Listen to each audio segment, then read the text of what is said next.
So about 6 months ago, I made a video titled, "Should You Buy the NZXT Streaming PC?" And I made that video right around the time I actually bought the PC. But now I thought it'd be kind of cool if I gave you guys a review of what I thought about the PC and if I think you should buy it knowing what I know after 6 months. Roll the intro.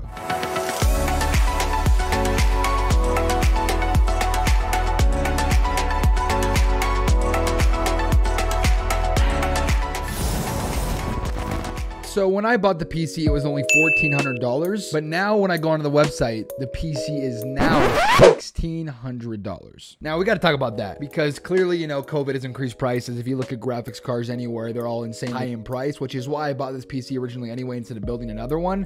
I would have completely preferred building another one, but because of what COVID's done, everything has just skyrocketed up in price. So I can see now how this PC can be worth $200 more, but have worse specs. Because the specs on this PC right here currently are a Ryzen 5 5600X, a GeForce RTX 3070, 32 gigs of RAM, which I upgraded myself, and like 4 terabytes of memory, which I also upgraded myself as well. But real quick, just to mention that point right there, it costs more money now, but it has a worse GPU than mine does. I don't know about that one, NZXT. I bought this PC because my other one was getting outdated for what I needed it to do. It says streaming PC in the title, and a lot of people buy that because they think it'll be a good computer. But with what I've used the PC for since I got it, I use it for everything. I use it for school. I use it for drawing pictures for school. I use it to stream. I use it to record. I use it to edit. As far as using the PC for what I use it for, it is a beautiful PC. I rarely game. I only game on stream. Sometimes I play Call of Duty off stream. Sometimes I'll play Fortnite. But for the majority of it, the PC is in use for other things creatively rather than video games, which is sort of the whole point of it because it is called the streaming PC. But really quick, I do want to mention, if you guys do not have an interest in streaming or making videos of any sort, I highly suggest you get a different PC than this because there's really no need to spend $1,600 just to play Call of Duty. I mean, if you guys want to do that, that's all you. But in my personal opinion, it'd be a waste of money to buy a computer if you're not going to use a computer for different things. And really quick, on the other side of that argument, if you guys are interested in streaming or think about buying this PC for streaming, I make quite a bit of exclusive content for members only about YouTube and how to grow as a YouTuber and different tips and tricks about it. So that sounds interesting, you guys. Blue join button down below. So with the basics out of the way, now I want to give you guys a little tier list of the top best and worst things I have noticed about this PC since I've got it. So let's go straight into number one. So the one thing I've noticed during streams or when I'm just playing video games by myself, when I actually do, is it has the ability to record or stream and play games at the same time with a pretty good frame rate. I remember there was a time when I was streaming almost in max quality, but also playing Fortnite with 400 frames per second. Now that could just be because of the graphics card, but I have noticed that the PC is capable of running really good frames. And this leads me in my second point. I've noticed from my last PC to this one, the streaming quality has gone up quite a bit. In my old streams, everything looked pixelated. The webcam was terrible. It still isn't the best as it could be, but definitely with the new PC, I have noticed a change in quality of streaming and gaming while doing both at the same time. So that's the one good thing about it because it does have the capability. It's called the streaming PC for a reason. It has a great capability of doing both. And see, number three is a little bit different. Like I said, it depends on what you're going to be doing with the PC. If you're going to be creating, if you're going to be doing schoolwork, if you're going to be playing video games, it really just depends. But my computer will let me listen to Spotify, have a game open, have Streamlabs open, have Adobe Premiere Pro open, which is an editing software, and Photoshop open at the same time. So it's very good at multitask. I can go from listening to music, playing video game to switching over to Premiere Pro, editing the video, then making a thumbnail out of it. And it does rather well with everything being open at the same time with still relatively good frame rate. So when you got a bunch of things open, it still somehow does good, which is a good thing. Now, see, it definitely has some great streaming, creating, gaming capabilities. And I've really enjoyed the PC being better than my last. There's still quite a few things that could have been done differently. For example, number one, the NZXT case that came with it, it's a H510 and it barely has any airflow. So if I'm doing too much or my PC's been on for like 2 or 3 hours, it just depends, but it'll get really, really loud. Like you'll be able to hear it on stream, that's how loud it'll get. And it only happens whenever the PC's been on for quite a while, but it definitely does get loud and it can definitely be annoying.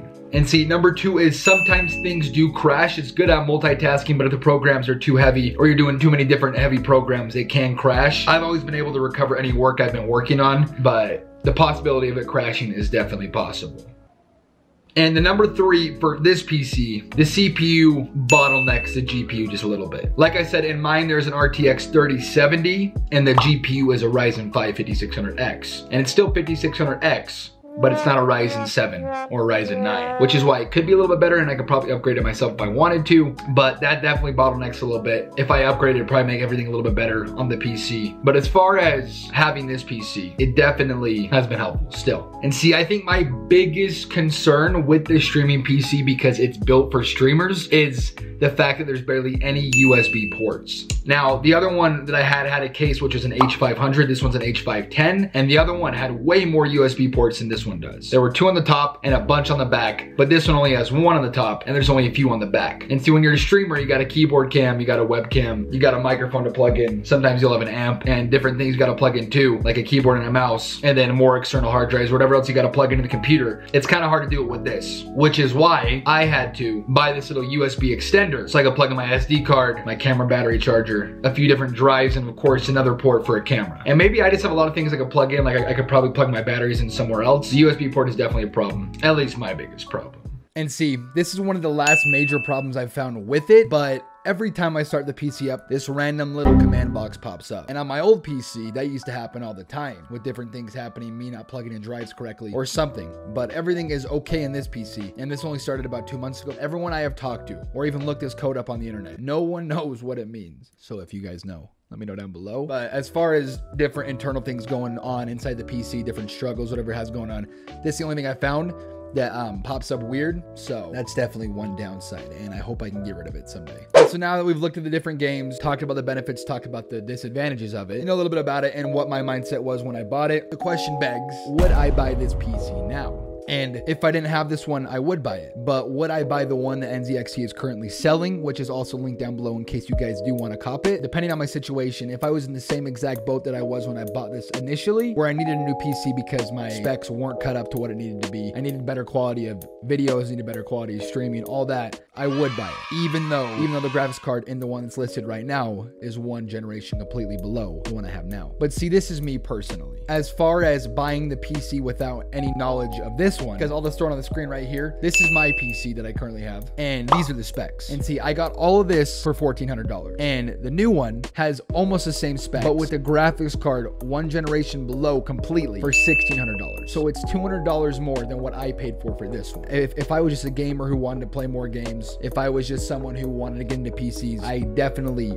would not buy the one it is now, just because of the graphics card. But if I was in the same situation, meaning if you are watching this video right now because you want to start streaming or you want to start making videos, and maybe you're upgrading from an Xbox or a 1060 or something like that, I would buy it. And I think that's a good fit for you. But it honestly all depends on what your preferences are, what you're going to use it for, and what you want to get from it. So yeah, that's about it. I just wanted to give you guys a little 6-month review of what I've seen from the PC, if it's good, if it's better than what it was when I bought it, if it still works, and if I would buy it again. Hopefully you guys did enjoy. Let me know in the comments down below if you guys are going to buy this PC. And of course, let me know if you think NZXT should not price it so high when they drop the quality of it a little bit. If you guys are not part of our Discord server, be sure to join. That link is down below. It's lit. Yeah, that's about all I got. I'll see you guys in the next video. Thank you for watching. I appreciate you.